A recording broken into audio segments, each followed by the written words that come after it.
போற்றி ஜெகம் மகிழ்ந்ததே போற்றி போற்றி ஜெகத்தை மகிழ்வித்தவனே போற்றி போற்றி. அதனால் அகம் மகிழ்ந்தவனே போற்றி போற்றி என அகத்தியத்தை போற்றி அற்புதத்தை போற்றி ஜெகத்தை போற்றி சிவத்தை போற்றி சிவசூட்சமத்தை போற்றி சிவசூட்சம நூல் கொடுத்தவனே போற்றி என அகத்தியத்தை போற்றி திரிப்போம். ஓம் அகதீசாய நமக ஜெகதீஷாய நமோ நமக.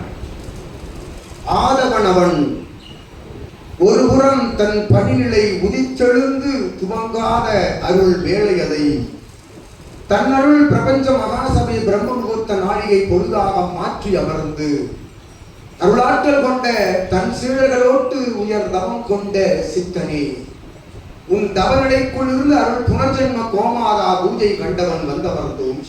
ஓம் அகதீசாய நமக. 30 தேவகணங்களும் நவகோடிக்கும் மேலிருக்கும் சித்தகணங்களும் ஒன்றாய் வணங்கி வாழ்த்தி வந்தமர் நிலை கொண்டு ஆசி அருள வேண்டும் என்கின்ற சிவபெருமானுடைய கட்டளையை ஏற்றி வந்து அமர்ந்து அற்புதமாய் நிகழ்த்திய புனர்ஜென்ம கோமாதா பூஜைதனை நிகழ்த்தியவனுக்குள் நிகழ்வாய் அமர்ந்திருந்த அகத்தியன் யாம் வந்தமர்ந்தோம் சித்தன். ஓம் அகதீசாய நமக. உன்னிலைக்குள் தன்னிலை சுயநிலை பாராது நீ ஆற்றிய அற்புதமான அத்தகைய கைங்கரிய நிலைகள் தான தர்ம நிலைகள் சூட்சமத்திலும் இயல்பு நிலையிலும் உன் கைங்கரியம் அது இன்னும் சேர்ந்து கொண்டு இருக்கின்றது கைலாயத்தின் சிவத்தின் திருவடிகள் என்று கூறிக்கொள்கின்றோம். அக்கைங்கரியங்கள் இன்னும் சென்று சேர்ந்து கொண்டிருக்கின்றன, ஒவ்வொன்றாய் இன்னும் சென்றடையவில்லை, அது முழுவதுமாக பூர்த்தியடைந்து என்று கூறுகின்றோம். ஏனெனில் கைங்கரியம் செய்தது ஒரு முறை, கைங்கரியத்திற்கென்று நீ தயார் நிலை கொண்ட சரணாகதி இருக்கின்றது. சரணாகதி என்னும் நிலை அது கைங்கரியமாக மாறி சென்று கொண்டே இருக்கின்றது சித்தனையே கூறுகின்றோம். அதனால் தான் அற்புதமாய் அக்கைங்கரிய நிலைகளின் மேலிருந்து அகத்தியன் பொய்யாரமாக உரையாடுகின்றார். எமக்கொரு அடித்தளம் அடிநாதத்தலம் சிவனாக தலம் அமைத்துக் கொடுத்த சித்தனே, அத்தலத்தின் உச்சாணி கொம்பில் உன்னை அமர வைத்து அழகு பார்க்கின்ற ஆற்றலனை உன்னிலிருந்து யாம் பெற்றோம் என்று கூறுகின்றோம். எவ்வாறு சீடர்களால் சபை ஆசான் உயர்கின்றானோ, எவ்வாறு சீடர்களின் சரணாகதி நிலைக்குள் அமர்ந்து சித்தன் தவமிருந்து இறையை அடைகின்றானோ, அதுபோல் இறை சபை ஆசானுடைய சரணாகதி நிலையின் மேல் அமர்ந்திருக்கின்றோம் அகத்தியன் என்று கூறுகின்றோம். என் சீடர்கள் எல்லாம் எம் காலங்களில் அமர்ந்து சரணாகதியோடு தவம் இருந்த சீடர்களின் சரணாகதி எல்லாம் காணாது அகத்தியன் தத்தளித்துக் கொண்டிருக்கின்ற பொழுது அத்துணை நிலை கொண்ட சரணாகதியினுடைய ஒற்றை தத்துவத்தை தாங்கி நின்றவன் சிவசில் அமர்ந்து தவம் இருக்கின்றோம் அகத்தியன் சித்தனே. இதை விட இச்சபைக்கு ஒரு பேருரை ஒரு சிறப்பான வாழ்த்து கூற எத்தகைய சித்தனாலும் இயலாது என்று ஆகவே அந்நிலையால் தான் அழைத்த கணம் அகத்தியனும் வருவான், அகத்தியன் அழைத்த கணம் சிவம் வருவான், சிவம் அழைத்த கணம் சிவமகா வாழை சித்தன் வருவான், சிவமகா வாழை சித்தன் அழைத்தால் பிரபஞ்சம் வரும் என்னும் தத்துவம் இங்கு இளையோடிக் கொண்டிருக்கின்றது என்று கூறுகின்றோம். அந்நிலைக்குள் இருந்து அகத்தியன் மகிழ்வோடு நமக்கு நல்ல ஆசி வழங்கும். ஓம் அகதீசாய நமக. அகத்தியனை மகிழ்வடைய வைத்த அகத்திற்குள் அகத்தியன் மகிழ்வடைந்துதான் சபை நோக்கி வந்தோம். வந்த அகத்தியனின் மகிழ்வு குறையா நிலைதலில் இன்னும் மகிழ்வடைய செய்கின்ற அற்புதமான ஆற்றல் பெற்றவனே, யாம் மகிழ்ந்து கொண்டுதான் இருக்கின்றோம் சபையில் ஒவ்வொரு நொடி பொழுதும் என்று வாழ்த்துகின்றோம். ஓம் அகதீசாய நமக. ஏனெனில் வருவோர்கள் எல்லாம் வருகின்ற பொழுது மானிடர்கள் உன்னை கண்டு சரணடைந்து உன்னை ஏற்று செல்கின்ற பொழுது அவர்கள் எல்லாம் தன் மானிட நிலைக்குள் இருந்து மாறி சித்த நிலையோடு இங்கிருந்து செல்கின்றார்கள். ஏற்றுக்கொள்ளா விடினும் அவர்கள் சித்த நிலையோடு தான் செல்கின்றார்கள் என்று கூறுகின்றோம். உள்ளுக்குள் அவரவர்கள் கர்மவினை உன்னை ஏற்றுக்கொள்ளாத பொழுதும் நீ கூறிய உபதேச நிலைகள் சித்தனாக உள்ளுக்குள் அமர்ந்திருக்கின்றது. அது ஒரு நாள் எழு, அப்பொழுது சிவமகா வாழை சித்தன் சுடுமுனை ஜோதியாக காட்சி அளிப்பான் என்று வாழ்த்துகிறேன். இதுதான் உண்மையில் ஞான தத்துவம். உபதேசம் மழை நீர் போல தெளிக்கப்பட்டு ஆகிவிட்டது சபையிலிருந்து. அற்புத தென்பதிகை சாரல் போல் தெளித்துக் கொண்டிருக்கின்றான் சித்தன். ஒவ்வொரு கணமும் ஏற்றுக்கொள்வதும் ஏற்றுக்கொள்ளாதிருப்பதும் அவரவர் கர்மவினை நிலைகள் பொறுத்து என்று அகத்தியர் கூறுகின்றோம். ஓம் அகதீசாய நமக. எதிலும் எதை பற்றியும் எச்சூழலிலும் எதை கண்டும் ஆராயாது சித்தனுக்குள் அமர்ந்துரையாடுங்கள், சித்தனுக்கு அமர்ந்ததவம் காணுங்கள், உள்ளுக்குள் சிவம் தெரிவான் என்று கூறினான் அருமுகன். ஆமோதித்து அகத்தியன் நல்லாசி வழங்கினான். ஓம் அகதீசாய நமக. நம்மை வாழ்த்தினான், எம் திருவடியில் நின்று திருமுருகன் வணங்குகின்றான் என்று கூறினான். அந்த பிரம்மாண்ட நாயகனின் மைந்தனின் திருவடியில் அமர்ந்த அகத்தியன் நல்லாசி கூறுகின்றோம். ஓம் அகதீசாய நமக. சபை ஒருவரை ஒருவர் வாழ்த்துகின்ற சபை, ஒருவரை ஒருவர் தாழ்த்துகின்ற சபை அல்ல என்று அகத்தியன் உரைக்கின்றோம். ஓம் அகதீசாய நமக. எவனொருவன் தன்னை சார்ந்தவனை வாழ்த்துகின்ற மனப்பக்குவம் அடைகின்றானோ, தன்னோடு இணைந்தவனை வாழ்த்துகின்ற பக்குவம் பெறுகின்றானோ, அன்று அவன் தர்மயுகத்திற்குள் வாழ்ந்து கொண்டிருக்கின்றான் என்று அகத்தியன் கூறுகிறார். ஓம் அகதீசாய நமக. வாழ்த்து உரை என்பது அற்புதமாய் உள்ளுக்குள் ஒன்று வெளியில் கூறுவது ஒன்று என்பது அல்ல. உள்ளுக்குள் என்ன உள்ளதோ அதனை அப்படியே தன்னுடைய திருவாய் மூலமாக கொட்டுகின்ற நிலையும் ஒரு உத்தம நிலை என்று அகத்தியர் கூறுகின்றோம். ஓம் அகதீசாய நமக. ஒன்றுமில்லாது இருக்க வேண்டும். உள்ளுக்குள் அங்க அவயங்கள் தவிர, உன்னுடைய அங்க அவயங்கள் தவிர உனை கிட்டத்தட்ட 70, 80, 100, 120, 180 அகவை வரை உன்னை வாழ வைக்கின்ற அற்புதமான அங்க அவயங்கள் தவிர உள்ளுக்குள் எதுவும் இருக்காத நிலை கொண்டவன் மகா என்று அகத்தியன் வாழ்த்துகின்றோம். ஓம் அகதீசாய நமக. அந்நிலையோடு அந்நிலைதனையெல்லாம் உள்ளுக்குள் அங்க அவயங்களுக்குள் அத்துணை கர்மங்களையும் வைத்துக் கொண்டு வருகின்ற மாநிலனை உள்ளுக்குள் சென்று அவயங்களாக அமர்ந்து சித்தன் அவர்களுக்குள் இருந்து செப்பனிடுகின்றான் ஒவ்வொரு பகுதிகளையும் என்று அகத்தியன் உரைக்கின்றான். ஓம் அகதீசாய நமக. அந்நிலை நடந்தேறுகின்றது. நிச்சயமாய் சபைகளில் நடந்தேறிக் கொண்டிருக்கின்றது. சபை நாடி வராத இறை சித்தனை நேருக்கு நேராக காணாத கணாகதி கொண்ட ஆடி நாடு நகரம் தாண்டி அமர்ந்திருக்கின்ற சீடர்களுக்குள்ளெல்லாம் அது நிகழ்ந்து கொண்டிருக்கின்றது. ஏற்றுக்கொண்டவன் ஏற்றுக்கொள்ளாதவன், ஏற்றுக்கொண்டு வெளியில் செல்கின்றவன் எவனுக்குள்ளும் சித்தன் நிச்சயமாக அமர்ந்து கொண்டுதான் இருக்கின்றான். என்னடா மாநிலனே, எது பிடிக்கவில்லை உனக்கு பிரபஞ்சத்திலே? உன்னை பிடித்தால் உலகம் உன்னை பிடித்திருக்கும் என்று அகத்தியர் கூறுகின்றோம். ஓம் அகதீசாய நமக. உன்னை இறுக பற்றிக்கொள். நீ எதை கண்டு துவண்டு விடுகின்றாய்?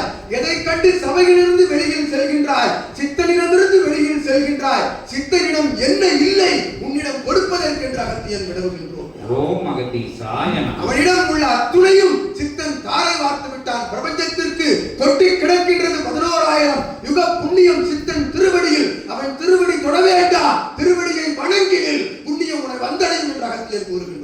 ஓம் அகதீசாய நமக. வந்தடைந்து கொண்டிருக்கின்றது. அற்புதமாய் ஒவ்வொரு சீடன் இல்லம் நோக்கியும் சீடன் சரீரத்திற்குள்ளும் என்று அகத்தியன் கூறுகின்றோம். ஓம் அகதீசாய நமக. இதுதான் சரணாகதியின் தத்துவம்.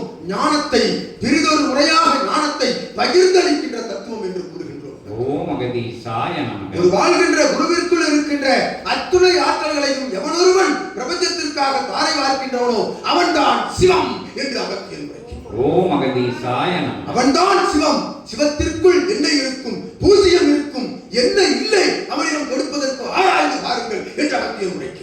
ஓம் அகதீசாய நமக. ஒன்றும் இல்லா இடத்தில் அத்துணையும் வைக்க துணிகின்றான் உங்கள் இறை சபை ஆசான் என்று அகத்தியன் கூறுகின்றோம். ஓம் அகதீசாய நமக. வைப்பதற்கு இடம் வேண்டும்.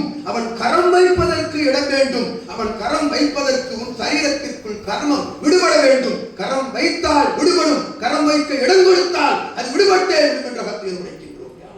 ஓம் அகதீசாய நமக. இரண்டும் ஒன்றுக்கொன்று தொடர்புடையவை.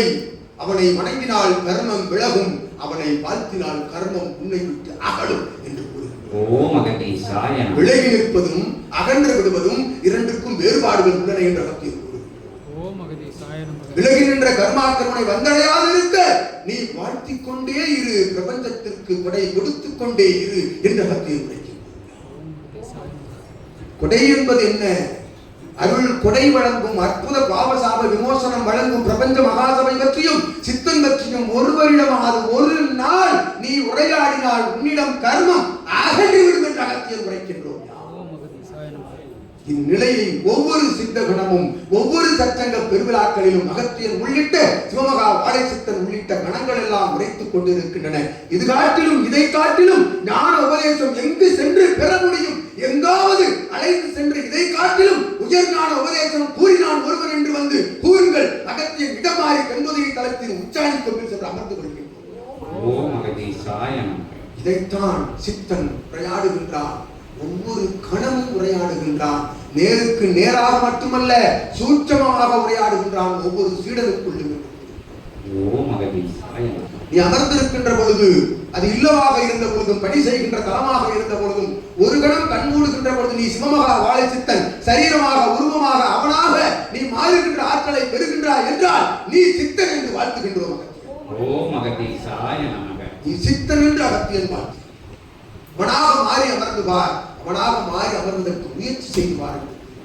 ஓம் அகதீசாய நமக. முயற்சி எங்கிருந்து பெற வேண்டும்? சரணாகதி என்னும் புற்றை வார்த்தைக்குள் இருக்கின்றது.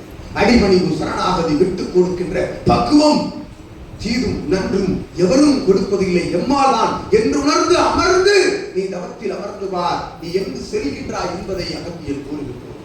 ஓம் அகதீசாய நமக. கைலாயம் எங்கடா உள்ளது? தேடி மலை முகடிலும் ஆங்காங்கு சென்று மலை பிரதேசங்களிலும் சென்று உயிரை மாய்த்துக் கொள்வதால் கைலாயத்தை தேடுங்களே அல்ல.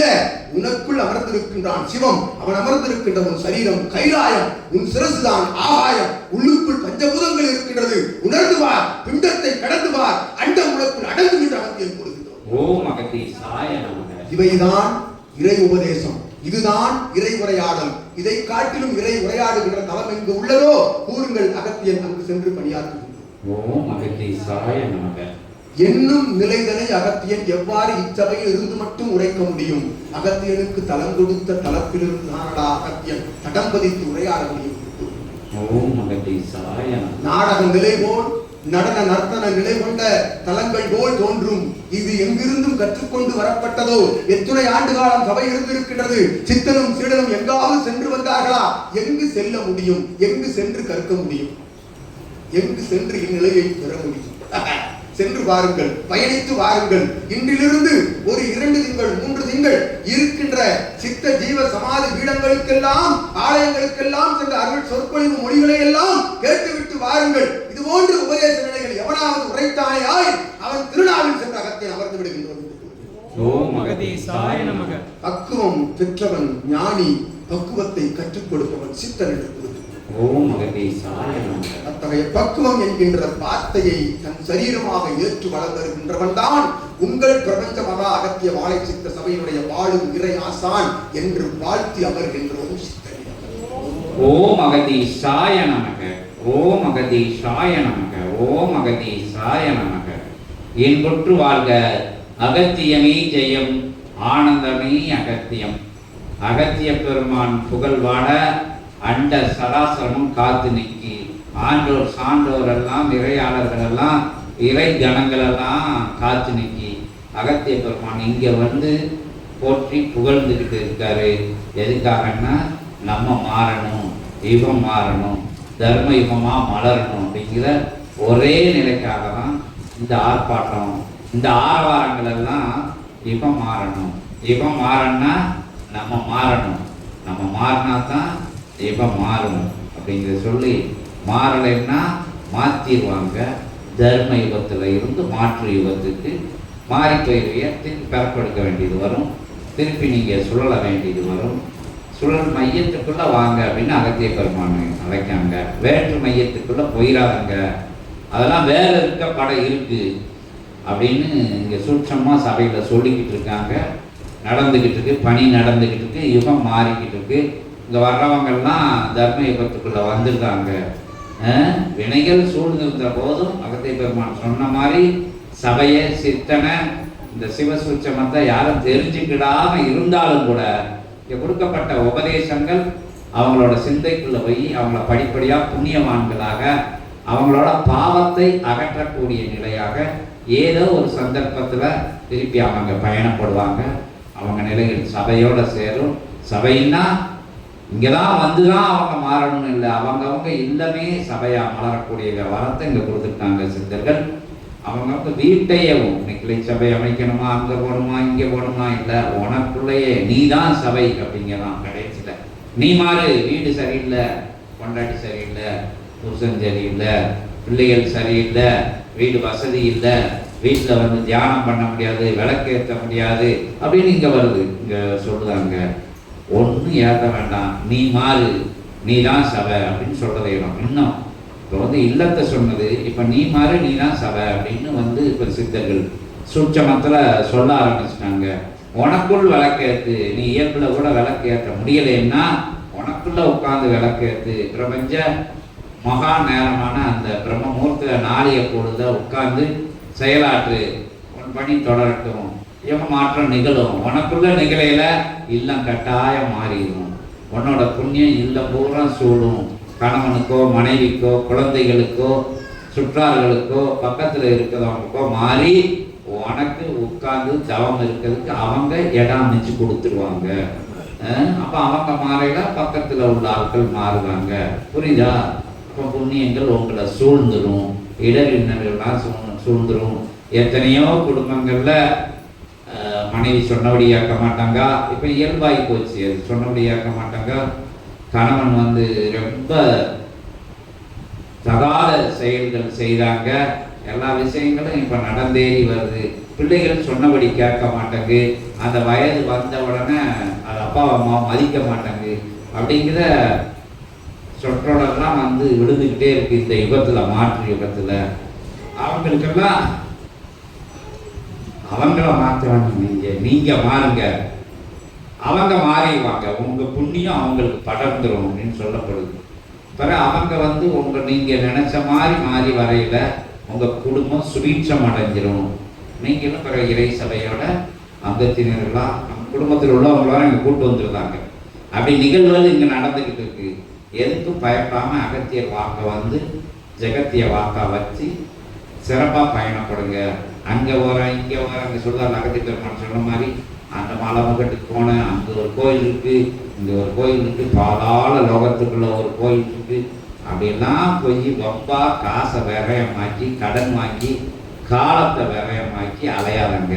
சித்த சபைக்கும் கூட அவங்களை வந்து வினைய போக்குறதுக்கு தான் அந்த பிரபஞ்ச கோமாதா பூஜைக்கு வர சொல்லுவோம். இல்லைன்னா நீங்கள் வீட்டுக்குள்ளேயே இருந்து சபையோட புண்ணியத்தை வாங்கிக்கலாம், சபைக்கும் புண்ணியம் செய்யலாம் அப்படிங்கிற உயர் சூட்சம் உங்களுக்கு. சபையை பற்றி 4 பேர்கிட்ட சொல்லுங்க போதுன்னா எதுக்குன்னா சபையை வளர்த்து பார்க்காங்களான்னு கிடையாது. சபையோட புண்ணியம் வந்து எல்லா எல்லைகளையும் பரவினா உங்களுக்கு கூட கொஞ்சம் புண்ணியம் வந்து சேர்க்கப்படுது. அப்போ நீங்கள் புண்ணியமானா ஆகிடுது. இங்கே வந்து நீங்கள் கையேந்தி நிற்க வேண்டிய அவசியமே கிடையாது. நீங்கள் 4 பேருக்கு சொல்லலாம், உங்களை 4 பேர் தேடி வருவாங்க, உங்களை உயர்ந்த இடத்துல வச்சு பார்க்க ஆரம்பிச்சுவாங்க உங்கள் எல்லையில். அது சீடர்கள்லாம் அப்படி அந்த மரியாதையை வாங்கிட்டுட்டாங்க. மரியாதை தேடாமல் இருக்கல அவங்க எத்தனையோ சீடர்கள் இங்கே எடுத்துக்காட்டுக்கு சபையில் சொல்லலாம். வந்தவங்க வரப்போகிறவங்க அங்கங்கே இருந்து கவனிக்கிறவங்கெல்லாம் மாற்றிக்குவாங்க தன்னை. தர்ம யுகத்தில் வந்து உட்காந்துடலாம் அப்படிங்கிற சொல்லி சிவசபையெல்லாம் உட்கார்ந்து இருக்கணும் அப்படின்னு சித்தர்கள் சொல்லலை. உன் வீட்டே உட்காந்துக்கோ, சிவசபையில் என்ன சொல்லுவாங்க கவனி அப்படின்னு சொல்லு. வினை அதிகமாக இருந்தால் இங்கே வந்து பூஜை பாரு, சித்தனோட உரைய கேளு, சச்சங்கத்தில் உட்காந்துரு, அன்னதானத்தில் கலந்துக்கோ. இப்போ வினை வந்து கம்மியாக இருக்குது, என்னையால் இங்கே இருந்தே நான் தவம் பண்ணிக்கிறேன், நீ எந்த நாட்டில் இருந்தாலும் சரி, எந்த எல்லையில் இருந்தாலும் சரி, சித்த சபை சீடர்கள்லாம் தர்மத்தின் வழியில் பயணிக்க சிவப்பிரபஞ்ச அகத்திய பிரபஞ்ச ராஜ்யத்தை பார்க்கையில் இங்கே இருக்கிற கோமாதா பூஜையை செல்லுறது இது கைபேசி மூலமாக பார்க்கையில் நீ எங்கே இருந்தால் சித்த சபையோட சீடர்கள்லாம் அப்படி ஏற்றுக்கொள்ளக்கூடிய காலங்கள் அது விரைவில் வருது. என்ன பிற வந்துடுவாங்க, சபையை போக்கி வந்துடுவாங்க, சபையை நோக்கி வந்துடுவாங்க. நோக்கா இங்கே வராதவங்கெல்லாம் நூல் தாங்குறாங்க, ஞானம் அடைகிறாங்க அப்படிங்கிறது இயல்புல நடந்துட்டு வருது. எங்கேயோ தொலை தேசங்கள்ல இருந்து ஞானம் அடைஞ்சிட்டு வராங்க, சபையை உணர்ந்துட்டு வராங்க, நூல் அவங்ககிட்ட பேசிட்டு வருது அப்படிங்கிறத சொல்லி அற்புதம் நிகழ்த்தக்கூடிய சபை இது. சொல்லுல மட்டும் இல்லாம செயல்ல இறங்கக்கூடிய சபை இது, செயல்படுத்தக்கூடிய சபை இது. எங்க போய் கேட்டு அகத்திய பெருமான் சொன்ன மாதிரி இங்க எதுவும் கேட்கமா அவங்ககிட்ட அதை கொடு இதை கொடுன்னு என்னது கொடுன்னு கேட்கல, ஒண்ணுமே கேட்கல சித்தர்கள். வினை இருந்தா வேணா கோயிலுக்கு போயிட்டு வா, அங்க போயிட்டு வா, இங்க போயிட்டு வாங்கன்னு சொல்லுவாங்களே தவிர கத்துக்கிடணும்னா இதோட ஒரு பெரிய கடவுளே வந்து கற்றுக் கொடுக்காத விஷயத்த எங்க யாரு அவன் இவன் வேண்டாம், யாரு கற்றுக் கொடுத்துருவா? இறைவனே நேரா உட்காந்து பேசக்கூடிய சபை. ஏற்றுக்கொண்டுதான் நீங்க ஆகணும். ஏற்றுக்கொள்ள முடியலன்னா ஞானம் இந்த ஜென்மத்துல உங்களுக்கு அகத்திய பெருமானுக்கு முறையில சொன்னாரு, எங்கடா இது நிகழும் அப்படின்னாரு. என்ன ஏன் உங்களை நீங்களே ஏமாத்திக்கிடுறிய? இங்க எங்கேயோ தேட சொல்லல, உங்களை உங்களுக்குள்ள தேடுங்க அப்படின்னு தான் சொல்லுது. நீ எங்கேயும் போய் மாற்ற சொல்ல, முதல்ல நீ மாறு, அனைத்தும் மாறிடும். உன்னைய குற்றவாளியா வச்சுக்கிட்டு பார்க்கறவனையெல்லாம் குற்றவாளியா, அது அந்த காமலக்காரனுக்கு பார்க்கறதெல்லாம் மஞ்சளா தெரியும்னு சொல்லுவாங்க. நீ சரியில்லாம இருந்துக்கிட்டு பிரபஞ்சத்தை பார்த்துக்கிட்டு அங்க அது சரியில்லை இது சரியில்லை அப்படின்னு முதல்ல உன் கண்ணுக்கு நல்லா கண்ணாடி ஓடு அப்படிமாங்கல்ல. உன் கண்ணுக்கு பாருடா, அங்கெல்லாம் சரியா தான் இருக்கு, நீ சரியா அப்படின்னு சொல்லுதா பிரபஞ்சம். அதான் சொல்லுதாங்க சித்தர்கள். நீ முதல்ல தெரியுது, உடனே நீ முதல்ல மாத்திக்கோ அப்படிங்க. முதல்ல நம்ம மாறுவோம், அதுக்கு பிறகு எல்லாரையும் மாத்திக்கிடுவோம் அப்படின்னா. எப்போ பார்த்தாலும் சபை சொல்லிக்கிட்டு இருக்கு, என் நேரம் பார்த்தாலும் சபை சொல்லிக்கிட்டு இருக்கு. முதல்ல நம்மளை கவனிப்போம். நம்மளை நம்ம உத்து நோக்கதே கிடையாது. காலையிலேருந்து என்ன செஞ்சோன்னு சாயந்தரம் யோசிச்சு பார்த்தா எல்லாம் தப்பு தப்பா செஞ்சிருக்கோம். புரியுதா? ஏதாச்சும் ஒன்று சரியா செஞ்சிருக்கோமா, அப்போ வந்து அதை பிரபஞ்சத்துல சமர்ப்பணம் செய்யுங்க. தப்பா செஞ்ச விஷயங்களை இறைவன் மன்னிச்சு விட்டுருவார். சரியா என்ன செஞ்சோம் இன்னைக்கு காலையில இருந்து, யார்கிட்ட அன்பா இருந்துக்கிட்டோம், யார்கிட்ட கருணையோட இருந்துக்கிட்டோம், யாரை மன்னிச்சோம், நம்ம யாருக்காச்சும் எதையாச்சும் நல்ல விஷயங்கள் சொல்லியிருக்கோமா, இப்படிங்கிற விஷயத்துக்குள்ள நம்ம ஆராய்ச்சி பார்க்கையில நல்ல விஷயங்களை எல்லாம் நம்ம பிரபஞ்சத்துக்கு சமர்ப்பணம் பண்ணுங்க. மற்ற விஷயங்கள் பிரபஞ்சம் மன்னிச்சிடும். அந்த விஷயங்கள்லாம் தன்னை அறிய தனக்கு ஒரு கேடுகளை தீதும் என்று பிரதர வாரா சித்த பெருமக்கள் நல்ல ரொம்ப சிம்பிளா ஒரு வரியில ஒரு வார்த்தையில சொல்லி வச்சிருக்காங்க. எல்லாரும் இருந்து பயனடைங்க அப்படின்னு சொல்லி அகத்திய பெருமான் அடுத்த நிகழ்வுக்காக ஞான வினாக்களை கேட்கறதுக்கு தவத்துல கண்ட, இப்ப தண்ணி கூட அகத்திய பெருமான் தவத்துல கண்ட காட்சிகளுக்கு விடை சொல்வதற்கு அகத்திய பெருமான் காத்திருக்காங்க. நீங்க வந்து அதற்கு உண்டான தயாராகிக்கோங்க. அதற்கு பிறகு உங்க சொந்த வினாக்கள் கேட்கப்படும்.